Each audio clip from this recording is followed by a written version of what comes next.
Hello, hello, bienvenue à Tanner DGC TV. Au sommaire de cette émission, des moules coulants et des moules burnes, des burnes collantes dans un moulant, pas compris. Je te parle de super-héros, mais dans une petite boîte, regarde. La boîte de Marvel Remix. Marvel Remix. Alors, on passe en vue plongeante. Je suis déjà désolé par avance parce que l'éclairage est totalement, absolument dégueulasse dans cette nouvelle tanière. Il faut absolument que il faut vous envoyer des Tipeee pour que je puisse prendre des lampes qui viennent comme ça, bien blanc, et qui est plus ça, là. Mais c'est l'aléa du nouveau studio, et c'est surtout le fait qu'il est 17h et on est en hiver, et donc la lumière est dégueulasse. Donc, Marvel Remix, qu'est-ce que c'est? C'est un jeu pour 2 à 6 joueurs, et d'entrée de jeu, je vais plutôt le conseiller à 3, 2, ouais, 2, c'est très bien, 3, peut-être 4 max. Au-delà, ça va pas être polish et j'expliquerai un petit peu plus loin pourquoi. Marvel Remix, c'est basé sur le jeu de Fantasy Realm, hein, comme il est écrit sur la boîte, c'est basé sur Fantasy Realm, donc les joueurs de Fantasy Realm ne seront pas dépaysés. C'est un jeu de construction de main, tu vas devoir construire ta main, et au bout de X tours, quand la fin de partie est déclenchée, tu scores toutes tes cartes en main, et question de ça, le petit feuillet de score qu'on voit pas bien, je te dis que l'éclairage est dégueulasse, est plutôt, voilà, ça aide bien. Petit livret de règles, franchement pas très épais, il n'y a pas des masses de règles. Et comment on joue du coup? Comment on joue à Marvel Remix? Marvel Remix, on va cacher Marvel Champions, hein. Voilà, on va cacher Marvel Champions, comme ça. Marvel Remix. Tu as simplement 2 paquets de cartes dans une boîte de Marvel Remix, hein, donc ça va aller assez vite. Tu as les cartes Remix, qui sont ces cartes-ci, hein, cartes écrites Remix, que tu vas brasser, hein, mélanger, hein, voilà, c'est bon, c'est mélangé. Tu vas faire une pioche de cartes Remix, et tu vas faire une pioche de cartes vilain, des cartes vilains. Et globalement, chaque joueur va piocher, imaginons qu'on est 2 joueurs, chaque joueur va piocher 6 cartes, 1, 2, 3, 4, 5, 6 du paquet Remix, et une seule carte du paquet vilain. Ça, c'est une main de départ pour un joueur. D'accord? C'est le principe. 10 cartes Remix, une carte vilain. Avec tout ça, oula, ça a été mélangé comme... Waouh! Waouh! Ça a été super bien mélangé, parce que j'ai quand même globalement que des héros là-dedans. Tu as différents types de cartes, et on va peut-être déjà commencer par ça. Dans un paquet, tu vas avoir des cartes de différents types. Je vais y venir, on va essayer de les récolter toutes. Elles les adorent toutes. Il me manque quoi? Il me manque du gris, et je pense que j'ai plus ou moins tout, et le vert. Et je pense que c'est tout. Donc, 1, 2, 3, 4, 5, 6, voilà, on va garder ces 6-là, on va dire que c'était ma main de départ, sauf que, comme un gros boulet, je pense que j'ai remélangé un vilain. Et donc, tu as, dans le paquet Remix, 6 cartes de types différents. Tu vas avoir les états, ce sont des cartes vertes, il est écrit en haut, état. Tu vas avoir les équipements, équipements en gris. Tu vas avoir les héros, qui sont en bleu.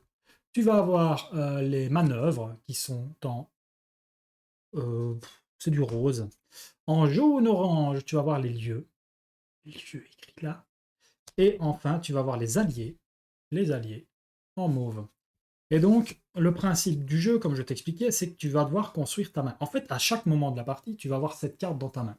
Tu vas avoir cette carte dans ta main, donc tes 6 remix et, à la base, ton vilain.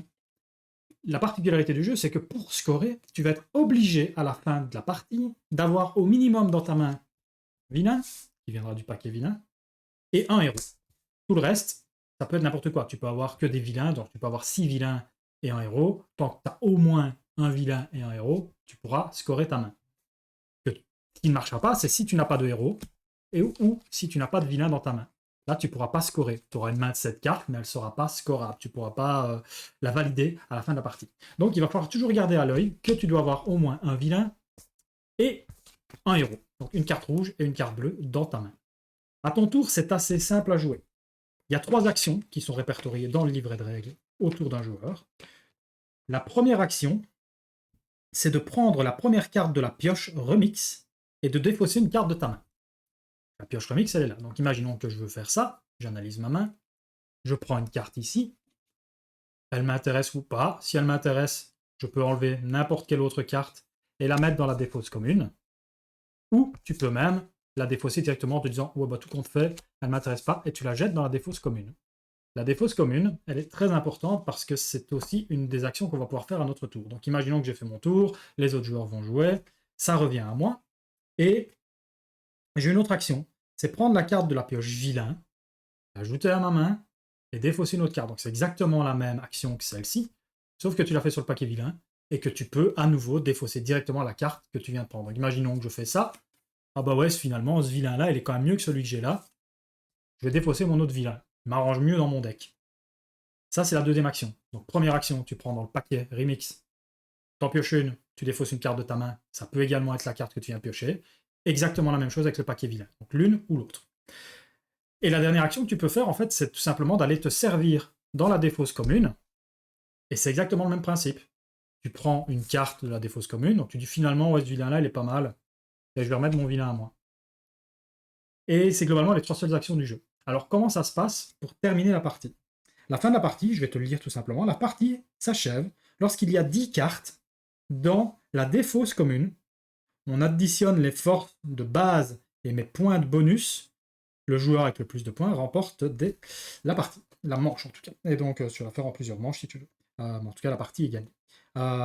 Toute main finale qui ne comporte pas au moins un héros ou un allié. Un allié, ça marche aussi. J'ai dit héros, mais ça va marcher aussi avec les alliés. Je pensais réellement que c'était que les héros, mais à coup de pas, c'est bien de relire les règles. Et un vilain. Donc tu devras au minimum avoir, la combinaison est parfaite, un héros et un vilain dans ta main, ou alors au moins un allié, c'est formidable, mauve. Donc tu dois avoir au moins une carte mauve ou bleue et une carte rouge dans ta main à la fin de la partie. Et donc la particularité du jeu, excusez-moi, un gros potion, la particularité du jeu, c'est que chaque carte a un petit texte et des icônes. On voit que toutes mes cartes ont un petit texte et des icônes. Et alors le principe du jeu, globalement, c'est qu'il va falloir faire combiner tes icônes et tes cartes entre elles pour essayer qu'elles rapportent des points. Une carte, comment ça fonctionne? Je vais prendre mon héros là, tout simple. On a She-Hulk, qui a une valeur de 4 points de victoire à la fin de la partie, et 2 icônes. Elle a une icône genre nucléaire et une icône de points. Et à la fin, son pouvoir, il te dit plus 5 en points de victoire, plus 5 points de victoire par autre carte nucléaire dans ton deck. Donc si tu te dis que tu vas jouer cette carte-là, tu as peut-être bien envie d'essayer de choper des cartes avec du nucléaire. D'accord? D'autres cartes du paquet, genre le fou furieux, qui va avoir une icône de nucléaire, parce que chaque autre icône de nucléaire te rapporte plus 5 points. Et donc, tout le sel du jeu est là, en fait. Tout le sel du jeu, c'est de te dire, ok, She-Hulk, j'ai quand même envie de la garder. Et puis, j'ai envie de garder telle ou telle autre carte. Parce que, globalement, le jeu s'arrête là. L'explication de la règle du jeu, elle peut s'arrêter là. C'est de faire combiner tes cartes et tes icônes pour marquer un maximum de points. La valeur potentielle des cartes qui est indiquée en haut à gauche, c'est ce qu'elles vont te rapporter à la fin de la partie. Sauf, petite particularité, pour les cartes de vilain, elles ont une valeur de 8, mais elles vont te rapporter, par exemple, ici, plus 5 avec un lieu qui a l'icône, genre un peu bâtiment, là, ou moins 5 pour chaque manœuvre dans ton deck. Et donc, c'est un petit peu tricky de la jouer parce que elle peut être sympa, mais elle peut se retourner contre toi. Autre exemple très parlant, le Caïd, il vaut 13 points, ce qui est beaucoup. Il rapporte une icône avec une espèce de tête de mort. Par contre, il est masqué, sauf avec un lieu. Donc, lui, le Caïd, pour qu'il marque ses points, c'est obligé d'avoir un lieu avec cette icône pour scorer ses 13 points. Sinon, il est masqué. Masqué, ça veut dire qu'il ne rapporte pas de points. C'est comme s'il n'était pas dans ta main. Et donc, tu vas vraiment devoir faire attention parce que les vilains, globalement, leur deck, c'est que ça. Les vilains, globalement, ce n'est que des cartes qui ont des conditions. Par exemple, si je prends Sauron, hein, nous saurons tous ce qu'il va se passer puisque nous sachons, lui, il dit moins 7 points. Donc lui, il est très mauvais quand tu l'as dans ta main parce qu'il t'enlève 7 points de victoire. Par contre, il a plus 7 points pour chaque aile et chaque épée dans ton deck. Et donc, tu vas essayer, si tu gardes ce vilain-là dans ta main, tu vas essayer d'aller choper, ça c'est très bon par exemple pour aller avec lui. Parce que là, ça me fait déjà 14 points, donc de 7 points rien qu'avec cette carte-là. hop, voilà, de 7 points rien qu'avec cette carte-là. Mon Sauron, il a plus 7 parce que j'ai une icône bleue, plus 7 parce que j'ai la petite icône mauve, et donc il passe de moins 7 à 0 à 7. Donc là, rien qu'avec ces deux cartes-là, mon vilain qui n'est pas très bon à la base rapporte 7 points, plus 5 points de celui-ci, et celui-là, il me dit, si j'ai Shadowcat dans mon deck, il vaut plus 7 points. Donc si j'arrive à choper un moment Shadowcat qui est quelque part dans le paquet, on va essayer de la trouver pour te montrer l'exemple. Blim, blam, bloom, bloom. Shadowcat, où es-tu? Shadowcat, Shadowcat. Shadowcat. Où es-tu, Shadowcat? Je cherche Shadowcat. Ça se fait, c'est un allié, je l'ai déjà passé. Non, là, voilà. Shadowcat. Et donc, imaginons qu'à mon tour, moi j'ai toute cette main-là. Je suis content. 2, 3, 4, 5, 6, 7, 8. J'avais une carte de trop en disant que j'avais viré ça. Que je me dis, ok, je pioche une carte remix. J'ai ma petite Shadowcat. Oh bah c'est super, ça combote nickel chrome avec mon Sauron et avec mon épée. Donc je vais défausser ma chatte noire. On est à fond dans la chatte pour cet exemple. Je défausse ma chatte noire au profit de Shadowcat. Et donc voilà, la combo est lancée. Et donc, tu vas voir très rapidement que des cartes vont s'accumuler au centre de la table. Et le principe, c'est que tu sais jamais si tu vas avoir revenir un tour vers toi, en fait. Si vous êtes beaucoup dans la partie, ça c'est un des bémols, plus tu es dans la partie, plus cette zone de défausse commune, va se remplir très rapidement. Et à 10, ça peut se remplir très vite, en fait. Sachant que tu n'es pas obligé de garder les cartes que tu vas piocher. À chaque fois que tu vas prendre dans ce paquet-là ou dans ce paquet-là, tu vas devoir remettre une carte. Le seul moyen de ne pas faire augmenter le pool de cartes ici et d'essayer de voir un maximum de tours derrière, c'est de faire un troc entre ce qu'il y a là et ta main. Et ça, c'est un aspect très intéressant du jeu aussi, c'est que tu vas peut-être avoir tendance, quand tu as une belle main, à essayer de rusher, donc essayer d'aller chercher des cartes là, limite ne pas les regarder quand ta main est faite et les déposer ici. A contrario, quand tu fais ça, tu laisses du choix aux joueurs adverses pour aller chercher éventuellement une carte qui va améliorer leur deck. Mais voilà, c'est un parti pris à prendre tactiquement de te dire, ok, je vais chercher des cartes au centre de la table parce que ça va pas faire avancer la fin de partie, ou je vais chercher dans ces paquets-là parce qu'il n'y a rien qui m'intéresse là et tu n'as peut-être pas le choix, et tu es obligé de faire une de ces trois actions-là, donc tu es obligé d'aller creuser quelque part. Et donc derrière, moi ça m'est arrivé d'avoir une partie où ma main, tour 1 ou 2, elle était bien, elle était juste bien. Et donc j'ai passé ma partie à aller prendre des cartes ici, les remettre de temps en temps, avoir une petite amélioration, et c'est tout. Et donc voilà, c'est un jeu qui est très très simple, qui est assez agréable à jouer, je trouve. Il va pas demander... la première partie, elle est quand même un peu déroutante. La première partie est assez déroutante parce que tu n'as pas l'habitude. Et il faut que tu comprennes le principe du jeu, en fait. Comprendre que c'est des cartes qui vont comboter entre elles. Tu as par exemple des cartes comme Iron Man ou Hulk qui sont double face. Il faut être un peu Jean Grey, ça marche aussi. Qui sont, je vais quand même te prendre Hulk ou Iron Man, qui sont des personnages plus emblématiques pour la plupart du commun des mortels, si je les trouve. Évidemment, c'est toujours quand tu les cherches que tu les trouves pas. Voilà, Bruce Banner.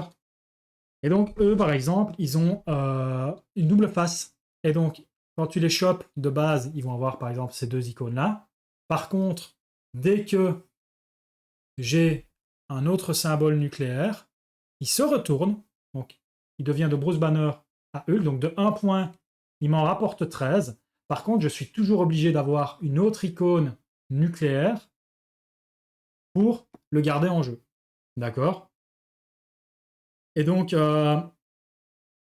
voilà, tu vas être obligé, si tu veux garder ton Hulk, de le retourner via une icône nucléaire qui serait sur une autre carte. Et donc, tu ne pourras pas supprimer l'autre carte. Donc, il va falloir essayer de trouver quelque chose qui combote. Mais tu vois que tu passes de 1 à 13 points. Et donc, toute la partie, ça va se jouer comme ça, en fait. Toute ta partie, ça va être des dilemmes entre ce que tu veux garder et ce que tu veux éjecter. Et à des moments, tu vas avoir deux combos faits distinctement.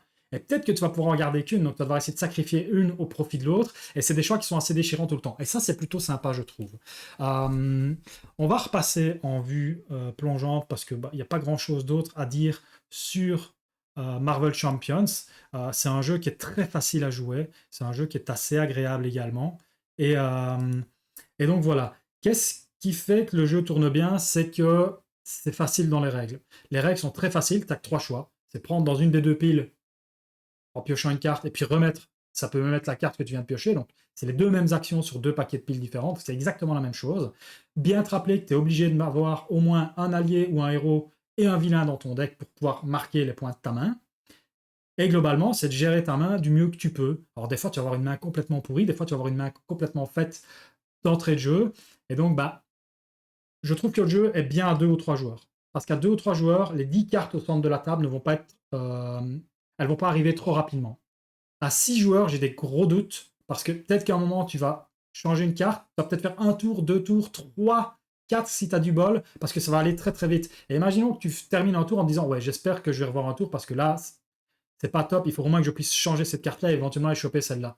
Si tu n'as pas le temps parce que vous êtes trop de joueurs et que la limite de 10 cartes au centre de la table est trop vite atteinte, c'est là que je pense que le jeu est moins bon à 6, 5 joueurs qu'il serait à 2 ou 3. 4, je pense que ce serait le max auquel je le conseillerais. On y a joué et ça roulait plutôt pas mal, mais ça peut déjà arriver, les moments où toi tu as vraiment une main toute pourrie, les autres ont une main toute faite, ils vont juste échanger des cartes avec la pile vilain ou la pile remix et ils vont aller très très vite pour faire augmenter le centre de la table. Alors d'un côté, ça te donne des options, mais dis-toi, quand le tour revient à toi, tu n'as qu'une action à faire, donc tu ne vas pas pouvoir changer 3 cartes de ta main.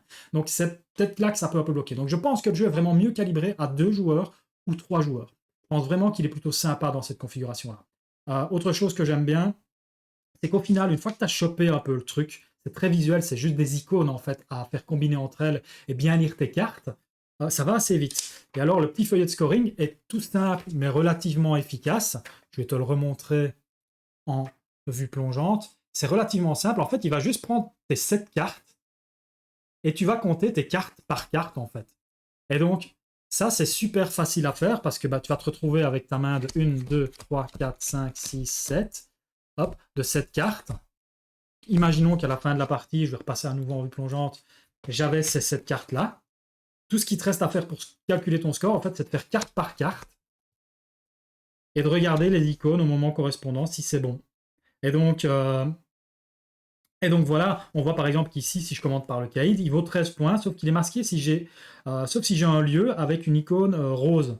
Alors je regarde vite fait, j'ai pas de lieu avec l'icône rose, donc c'est très mal joué. Donc lui, il ne m'apporte rien déjà, donc je pourrais mettre ma carte 1, 0. Ensuite, je vais regarder pour celle-ci, plus 4 pour chaque héros. Là, j'ai 3 héros par exemple, ça c'est pas mal, donc ça fait 0 plus 4 fois 3, ça me fait 12 points, ma deuxième carte vaut 12 points.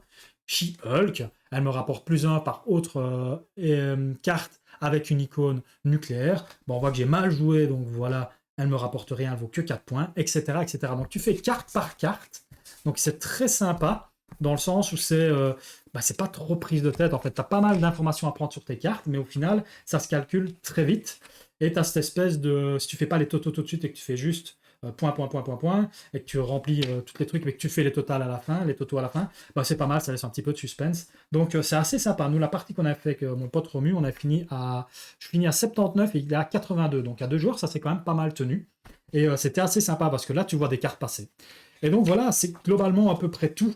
Moi, j'avais joué à l'époque à... je vais repasser en revue. J'avais joué à l'époque à Fantasy Realms, lors d'un JT Event. J'étais fatigué, il était tard, et j'avais bien aimé, mais j'étais complètement à côté de la plaque, et j'ai rien fait qu'au beauté. Je pense que maintenant, en ayant joué à celui-ci, qui je pense est un petit peu plus simple, j'aurais beaucoup plus facile à m'en sortir dans Fantasy Realms. Mais j'avoue qu'ici, alors moi, ce qui m'énerve, c'est un peu qu'on est à nouveau dans un jeu Marvel. On en a déjà beaucoup trop des jeux Marvel. Moi, j'ai assez avec ce que j'ai en Marvel Champions, par exemple. Et donc, quand je l'ai vu, je me suis dit, ouais, j'ai pas trop envie. Puis, honnêtement, il tourne bien. Il tourne vraiment bien. C'est assez facile. Et alors, je le placerai dans la catégorie jeu initié quand même. Parce que déjà, le thème, il faut que ça plaise. C'est pas un jeu que tu vas sortir avec papy mamie s'ils aiment pas le thème Marvel. Ils peuvent s'en sortir, mais tu rentreras plus facilement dedans si tu aimes le thème Marvel. Maintenant, mécaniquement, ça marchera. Ils ont compris que c'est juste des icônes et du texte. Les images, au final, tu mettrais n'importe quoi, tu mettrais juste des codes couleurs, ça marcherait aussi. Tu mettrais des voitures ou n'importe quoi, en fait. Des paquets de chips, ça marcherait aussi. Et donc, c'est assez mécanique, c'est très mécanique. Le thème n'est pas très rendu, en fait.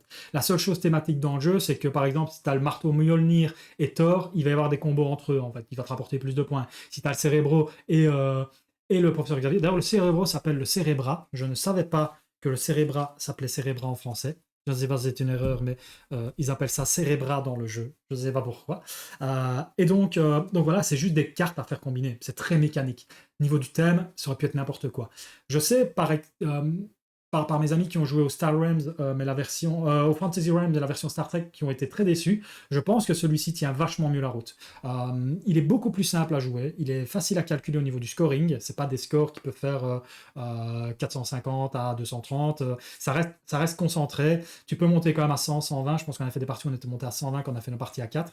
Mais ça reste concentré. C'est relativement facile à faire. Donc, honnêtement, si tu cherches un petit jeu facile pour 2 à allez, 4 joueurs, familial, assez facile, tu peux jouer avec tes enfants s'ils aiment bien la licence, pour quelque chose qui va relativement rapide également, qui est vraiment rapide à jouer et à sortir et à ranger, dans une petite boîte que tu peux prendre en voyage, c'est, je pense, vraiment une bonne pioche. C'est un jeu qui est très honnête pour ce qu'il propose. Donc, c'est peut-être un... Allez, ouais, allez, c'est peut-être un peu cher, clairement, au niveau du prix, pour ce que ça propose. Au moins, dans celui-ci, ils n'ont pas fait une boîte complètement démesurée, et honnêtement, elle aurait pu être vachement plus petite, parce que quand tu vois ce qu'il y a dedans, euh, hop là, quand tu vois ce qu'il y a dans la boîte, au final, ma boîte, elle est à moitié remplie de cartes, et ça aurait pu juste faire la moitié, en fait. Hein. Ça pouvait juste faire un gros paquet de cartes comme ça, la moitié de la boîte, et c'était réglé. Hein. Donc, c'est un peu, à nouveau, c'est un peu, je pense que le jeu devrait faire 15 boules. Voilà, et globalement, il n'y a que des cartes. Il n'y a que des cartes et des feuilles de score et un micro livret de règles. Je pense sincèrement que le jeu pourrait faire, 14-15 euros. Ce serait pas volé plutôt que 21-22 si je ne dis pas de bêtises. Mais voilà, en dehors de ça, c'est un jeu, j'ai rien de trop mauvais à dire dessus. Ça se joue très bien. Il est mis 20 minutes sur la boîte. Ouais, je pense que ça se tient. Par contre, vraiment, je le conseille plutôt à 2-3 joueurs. 4, vraiment, si vous aimez bien, vous connaissez le jeu et que ça vous dérange pas d'avoir éventuellement un tour où vous allez vous faire cuire parce que les 10 cartes vont arriver plus vite. Mais ouais, 2-3 joueurs, je pense que c'est le créneau qui est très honnête pour ce jeu. Voilà, voilà. J'espère que la vidéo t'a plu. Je suis un peu fatigué, je suis désolé, je suis complètement à côté de mes pompes en ce moment. Et donc voilà, je voulais juste relancer une petite vidéo pour voir si la configuration tenait la route. Je vois clairement que l'éclairage, c'est de la merde. Et donc je vais essayer potentiellement de bosser là-dessus. Si je fais beaucoup de vidéos l'année qui vient, c'est pas gagné que je fasse beaucoup de vidéos l'année qui vient. Déjà de 1 parce que j'ai pas trop envie d'acheter de jeux et de 2 parce que en ce moment j'ai pas trop la motivation, je te le cache pas. Mais voilà, en tout cas l'éclairage c'est un gros problème, on le voit tout de suite, il y a des ombres partout. Bon là c'est clairement 17h, 18h quasi, ouais 17h30, c'est l'heure d'hiver où il y a absolument plus aucune lumière qui rentre du plafond, donc les Velux ne m'apportent aucune lumière. Donc l'éclairage ici avec la grosse loupiote à 2000 et je sais pas combien de lumens, c'est trop en fait, et surtout ça vient du dessus, et donc ça fait pas mal d'ombre. Voilà. Toi, tu t'en fous, mais au moins tu le sais. Donc, donc voilà, n'hésitez pas à mettre des petits pouces vers le haut, c'est toujours appréciable et apprécié. Si vous voulez envoyer des Tipeee, vous pouvez me demander, moi je ne dis jamais non à un petit PayPal bénévole, hein. Je ne l'ai jamais demandé, mais pourquoi pas, hein. Si vous voulez que je m'achète un slip, que je le dédicace et que je vous le renvoie par la poste, ça peut se faire, ça peut se négocier, il suffit juste de me le dire et de me le demander. Je ne dis pas non. Je ne dis pas oui non plus, mais je ne dis pas non. Et donc, autre chose, voilà, la suite, comme je disais, ça va être le gros point d'interrogation. Je vais essayer de faire une petite vidéo pour la fin de l'année, qui sera peut-être parue avant celle-ci, ou après, je sais pas, j'ai pas vraiment de planning. Et voilà, voilà, les petits pouces vers le haut, ça fait toujours plaisir. Prenez soin de vous, prenez soin de vos jeux. N'hésitez pas à vous faire plaisir sous le sapin de Noël, mais pas trop, hein. Soyez économe et bon père de famille. N'oubliez pas d'acheter un cartable pour la rentrée des classes à votre enfant avant de vous acheter une collection complète du Seigneur des Anneaux, par exemple. Voilà, voilà, c'était le conseil de Bison Futé pour la rentrée des classes pour les petits bouts. Prenez soin de vous, à bientôt dans la tanière JC TV, la tanière des jeux. On se voit aussi sur les autres chaînes, puisque oui, je suis un petit peu sur les autres chaînes de temps en temps, pas tout le temps, mais ça arrive. Allez, j'en ai assez dit, j'en ai assez fait. Les gros bisous. Tot ziens, mooie bunte van de kruiden. Ça ne veut rien dire.